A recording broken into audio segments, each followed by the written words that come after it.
Hello hi guys, నేనైతే millet dosa అయితే చేశాను అనమాట.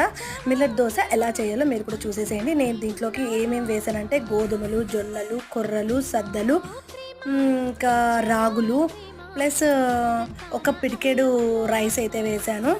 ఇంకా ఒక పిడికెడు ఉద్దిబ్యాళ్ళు వేసాను. అన్నీ ఒక నైట్ అంతా నానబెట్టేసాను, కడిగేసి మంచిగా. మార్నింగ్ లేవగానే ఇలా మంచిగా మిక్సీ గ్రైండ్ చేసేసుకొని మెత్తగా ఒక బౌల్లోకి వేసుకొనేసి మొత్తం మంచిగా మిక్స్ చేసేసి దాంట్లోకి ఒక సాల్ట్, వంట సోడా వేసేసి ఒక 1 అవర్ నానబెట్టేసాను అనమాట. తర్వాత ఇంకా నేను మంచిగా కలిపేసి ఇంకా దోశ అయితే వేసేసాను. చాలా అంటే చాలా పర్ఫెక్ట్గా, క్రిస్పీగా, చాలా అంటే చాలా టేస్టీగా వచ్చాయన్నమాట.